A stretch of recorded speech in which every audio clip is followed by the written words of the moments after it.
नमस्कार, स्वागत है आप सभी का एजुकेशन मंत्रा में। दोस्तों, लगातार सीटेट जुलाई 2023 की हमारे चैनल के माध्यम से प्रिपरेशन करवाई जा रही है और आज के इस वीडियो में हम ईवीएस को डिस्कस करने वाले हैं। दोस्तों, इस पूरे वीडियो में आपको जो सॉल्व कराया जाएगा पेपर, ये ऑनलाइन पेपर है और ये 28 दिसंबर 2022 को हुआ था। तो आप पहले प्रीवियस ईयर को पढ़िए और उससे आपको बहुत ज़्यादा मदद मिलने वाली है। तो चलिए दोस्तों, हम बिना किसी देरी के शुरू करते हैं। दोस्तों, यहाँ पर पहला क्वेश्चन है, निम्नलिखित में से किसी अध्यापक का कौन सा कथन लिंग पूर्वाग्रह को प्रदर्शित करता है? Which one of the following statement of a teacher reflects gender bias? दोस्तों, जेंडर बायस का मतलब है कि लैंगिक रूप से विभेद करना, मतलब कि लड़का और लड़की में डिस्क्रिमिनेशन करना। विद्यार्थियों, एक कॉमन वर्ड है लड़कों और लड़कियों, चलो हम एक साथ खेलते हैं। विद्यार्थियों, ये सारे जो कथन हैं ये जेंडर बायस नहीं हैं, लेकिन ये कथन कि लड़कों तुम हमेशा शोर मचाते हो, ये इंगित कर रहा है कि लड़के हमेशा शोर मचाते हैं। यहाँ पर भेदभाव हो गया लड़का और लड़की के बीच में, तो इस वजह से ऑप्शन नंबर 2 यहाँ पर करेक्ट हो जाएगा। चलते हैं अगले प्रश्न की तरफ। दोस्तों, अगला क्वेश्चन है, सौर सेल के निर्माण हेतु किस पदार्थ का उपयोग किया जाता है? तो दोस्तों, अगर हम देखें तो सौर सेल के निर्माण में सिलिकॉन का प्रयोग किया जाता है। जी हाँ दोस्तों, ऑप्शन नंबर 4 यहाँ पर करेक्ट हो जाएगा। और सौर सेल का कार्य सिद्धांत एक प्रश्न पूछता है कि ये किसके सिद्धांत पर काम करता है? तो प्रकाश वोल्टिक प्रभाव, इस सिद्धांत पर ये सोलर सेल जो है काम करता है। ठीक है दोस्तों, और कुल मिलाकर देखा जाए तो ये बेहतरीन क्वेश्चन रहा है। और सौर सेल में मूल रूप से पीएन जंक्शन होते हैं और पीएन जंक्शन पर सौर विकिरण गिरने पर इलेक्ट्रिक मैग्नेटिक फोर्स उत्पन्न होता है, ईएमएफ उत्पन्न होता है। ये हम आपको एडिशनल बता दिए हैं। दोस्तों, अगला प्रश्न लैंगिक पूर्वाग्रह से हट करके लैंगिक रूढ़बद्धता, ये भी ठीक उसी प्रकार का है। तो इसमें पूछा गया है कि लिंग रूढ़बद्धता का प्रदर्शन कौन सा कथन करता है? सामान्यतः लड़कियां लड़कों से बेहतर खाना बनाती हैं और एशियाई लोग खेलों में अच्छे नहीं होते हैं। सामान्यतः लड़कों की तुलना में लड़कियों का पेशीय द्रव्यमान कम होता है। लड़कों और लड़कियों ने कुश्ती में हिस्सा लिया। तो इसमें दोनों को सम्मिलित कर रहा है और इसमें सामान्यतः बात किया है कि लड़कियां लड़कों से बेहतर खाना बनाती हैं और इसमें कहा है कि सामान्यतः लड़कों की तुलना में लड़कियों का जो पेशीय द्रव्यमान है वो कम होता है। तो जेंडर रूढ़बद्धता का मतलब है कि एक इमेज क्रिएट कर लेना कि कुल मिलाकर लड़कियां बेहतर खाना बनाती हैं लड़कों की अपेक्षा और लड़के ज़्यादा अच्छे एथलीट होते हैं, ये रूढ़बद्धता है। तो यहाँ पर क्लोज ऑप्शन यहाँ पर पहला और तीसरा हो सकता था, लेकिन यहाँ पर ये पूरी तरीके से रूढ़बद्धता को प्रदर्शित करता है कि लड़कियां लड़कों से बेहतर खाना बनाती हैं। खाना बनाने में प्रवीणता को इसने लड़की को जो है प्रेफरेंस दिया, इस वजह से ये लिंग रूढ़बद्धता का उदाहरण है। अगला क्वेश्चन लेते हैं। दोस्तों, अगला क्वेश्चन है कि नर चिड़िया बहुत सारे सुंदर बुनावट वाले घोंसले बनाता है और मादा चिड़िया इन बढ़िया घोंसलों में अपने अंडे देने के लिए चुनती है। तो ये बहुत ही बेहतरीन क्वेश्चन है। देखिए, होता क्या है कि नर बहुत सारे घोंसले बना देगा और जिसमें चिड़िया को पसंद होगा उसी में वो अंडे देगी गई, मतलब घोंसले का चुनाव चिड़िया करती है। और ऐसा दोस्तों जो है जुलाहा चिड़िया में होता है और इसको कहते हैं वीवर बर्ड। क्या कहते हैं दोस्तों? Weaver bird. ना कि ये फाख्ता, टेलर बर्ड और सन बर्ड, ये अलग हैं। ये वीवर बर्ड जुलाहा चिड़िया के बारे में बताया गया है। आप बिल्कुल इसके बारे में दोस्तों ध्यान रखेंगे।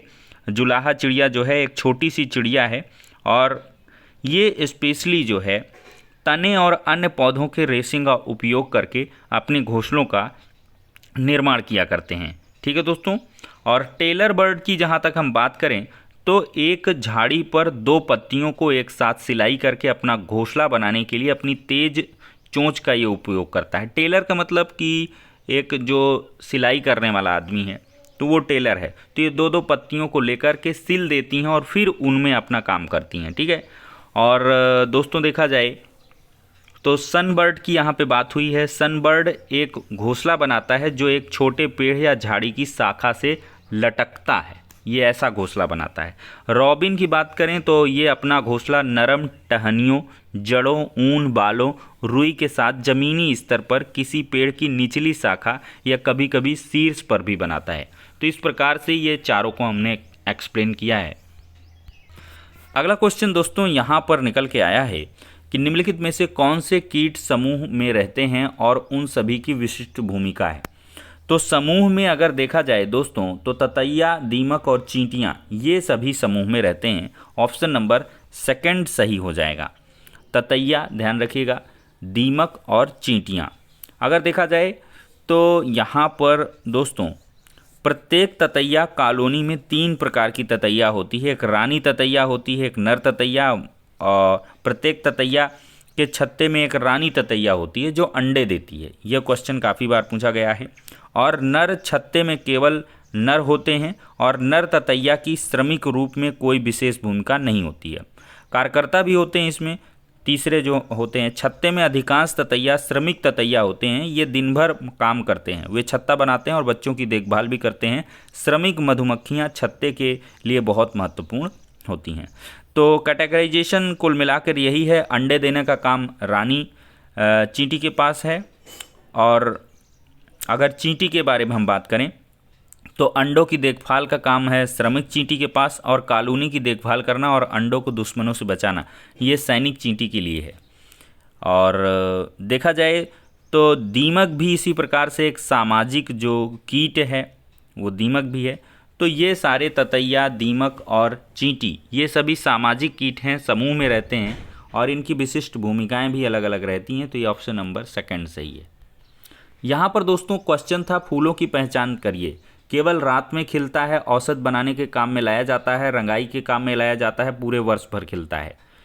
तो कुल मिलाकर दोस्तों देखा जाए तो यहाँ पर लिखा है पहला कि केवल रात में ही खिलता है। तो केवल रात में अगर खिलने वाली हम बात करें तो यहाँ पर रात की रानी ये सबसे बेस्ट है, रात की रानी। और फिर इसके बाद गुड़हल हो गया, गेंदा हो गया, ये गुलाब हो गया, ये ऑप्शन सही हो जाएगा। पूरे वर्ष भर खिलने वाले हैं ये, गेंदा, गुलाब पूरे वर्ष भर खिलते हैं और गुड़हल भी खिलता है। और देखा जाए तो रंगाई के काम में भी लाए जाते हैं। गेंदा का फूल गुलाब का हो गया, गुड़हल का हो गया, ये स्पेशली गुड़हल वगैरह के फूल आपने भी इस्तेमाल किए होंगे, गुलाब के भी इस्तेमाल किए होंगे औषधि के रूप में। तो इस वजह से ये दूसरा विकल्प सही होगा। अब अगला क्वेश्चन है दोस्तों, मधुमक्खी के छत्ते में मधुमक्खियों के बारे में कौन सा कथन सही नहीं है। केवल रानी मक्खी ही अंडे देती है, श्रमिक मक्खी काम करने वाली नर मक्खी होती है, छत्ते में कुछ ही नर मक्खियाँ होती हैं और छत्ते में केवल एक ही रानी मक्खी होती है। तो दोस्तों देखा जाए तो ये विकल्प कि श्रमिक मक्खी काम करने वाली मक्खी नर मक्खी होती है, ये गलत है कुल मिलाकर के। और ये सही है कि केवल रानी मक्खी अंडे देती है। अभी मैंने एक्सप्लेन में बताया कि छत्ते में कुछ नर मक्खियाँ भी होती हैं और छत्ते में केवल एक ही रानी मक्खी होती, ये भी सही है। लेकिन जो श्रमिक मक्खियाँ होती हैं ये नर मक्खियाँ नहीं होती हैं। ठीक है दोस्तों, तो इस वजह से ये ऑप्शन जो है सही हो जाएगा। फलों का समूह यहाँ पर पूछा गया है। तो दोस्तों अगर स्पेशली देखा जाए तो आपको क्या लगता है, यहाँ पर दोस्तों आलू, बैंगन और आम ये फलों का समूह है, बाकी यहाँ पर सब्जियाँ हैं। ठीक है दोस्तों, तो देखा जाए तो आलू जो है ये पौधे के तने का भाग है और सब्जी के रूप में इस्तेमाल होता है। लेकिन यहाँ पर अगर देखा जाए तो बैंगन और आम तो फल है ही, बैंगन भी है, और इसी वजह से ये ऑप्शन नंबर फर्स्ट करेक्ट हो गया है। ठीक है, वैसे देखा जाए तो इसमें कोई विकल्प सही नहीं है, लेकिन सीटेट ने सबको कॉमन नंबर दिए हैं। अगर थोड़ा सा आलू इसको हटा दिया जाए तो बैंगन और आम कर कर के ये जो है फल का आ जाएगा। ये तो गलत क्वेश्चन था, तो इसमें आपको थोड़ा परेशान नहीं होना है। और मैं थोड़ा सा आपको बता देता हूं दोस्तों, जैसे आलू है ये तना होता है पौधे का भाग, ये कई बार क्वेश्चन बना है। बैंगन देखा जाए तो ये अंडाशय से तब्दील होता है फल में। आम हो गया, ये भी अंडाशय से फल के रूप में काम करता है। केला हो गया, अंडाशय से फल के रूप में जाता है। मूली ये जड़ है और ये सब्जी कहलाती है। टमाटर भी फल है। और अदरक देखा जाए तो ये तना है, सब्जी में आता है। और भिंडी अंडाशय से बनती है और ये फल के रूप में जानी जाती है। दोस्तों अगला क्वेश्चन है, भारत के अनेक इलाकों में पाई गई बावड़ियों के संबंध में कौन सा कथन सही नहीं है। बावड़ियों की अगर हम बात करें दोस्तों, तो यहाँ पर यह जल संरक्षण की पारंपरिक व्यवस्था है। बावड़ियों का जल पीने के उपयोग में नहीं लाया जा सकता है। कौन सा कथन सही नहीं है?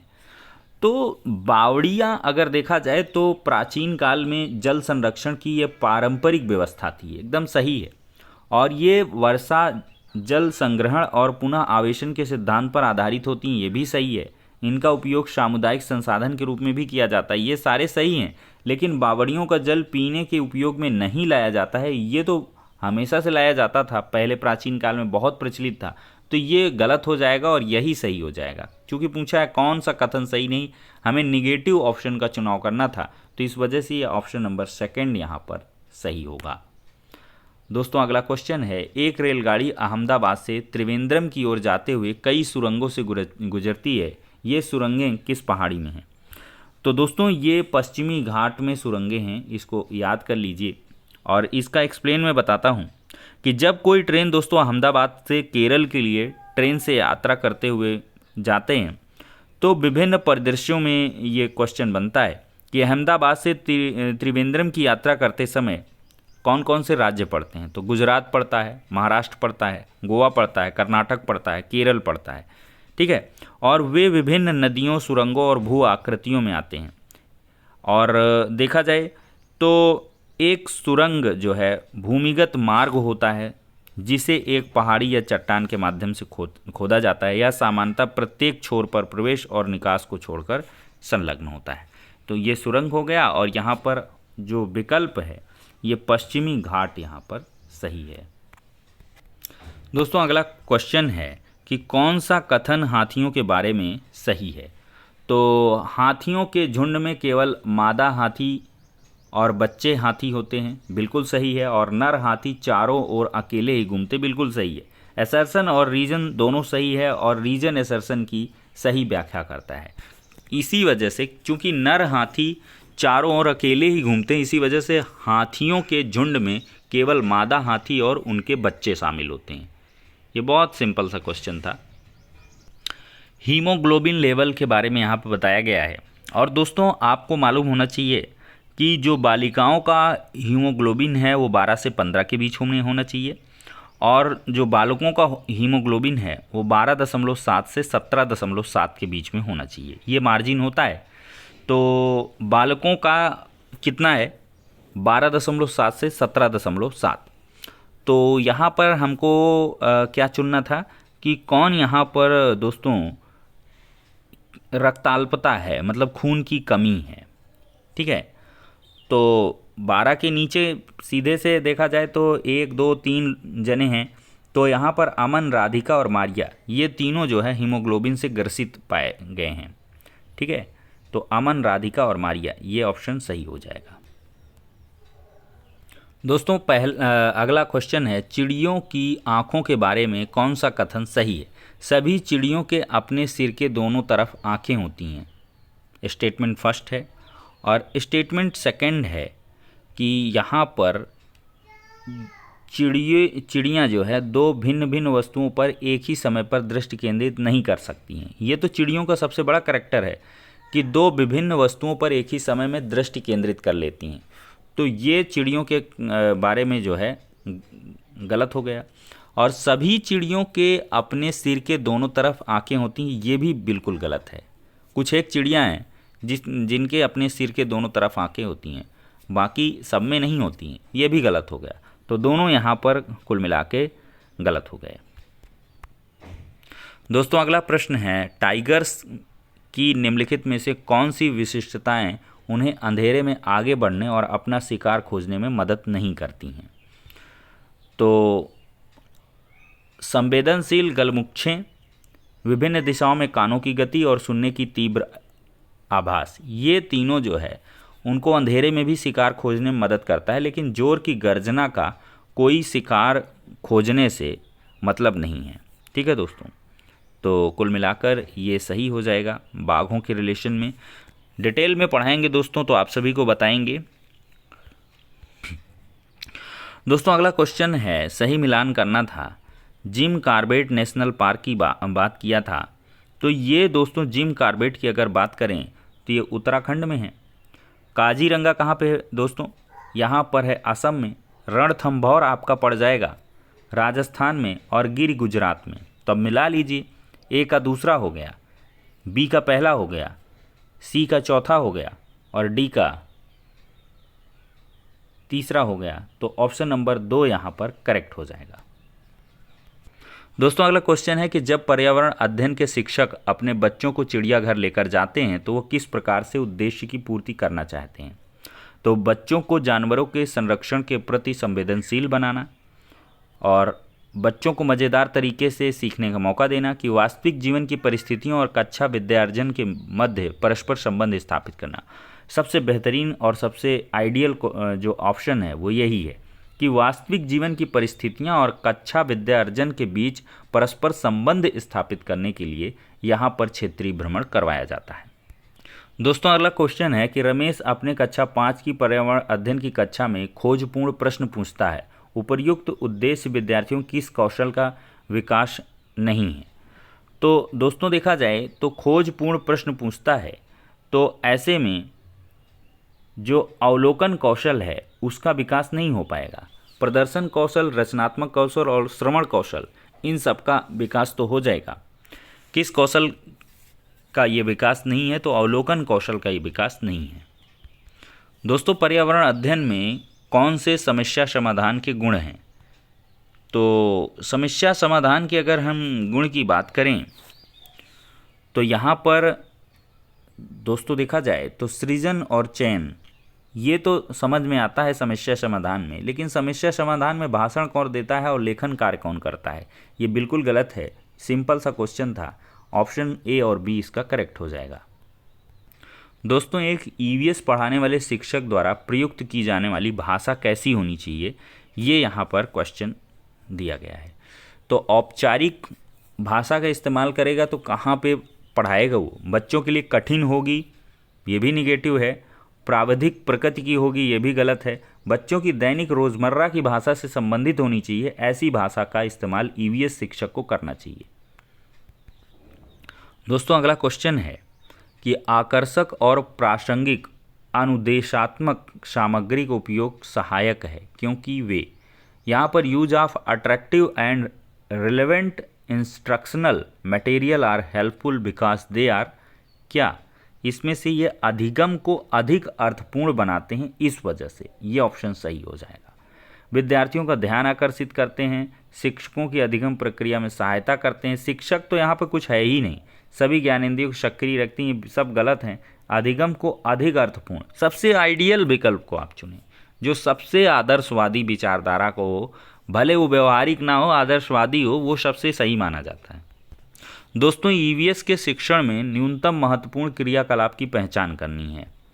तो विद्यार्थियों से परिचर्चा करना, कार्यपत्रकों पर चित्रों और रूपरेखा को बनाना,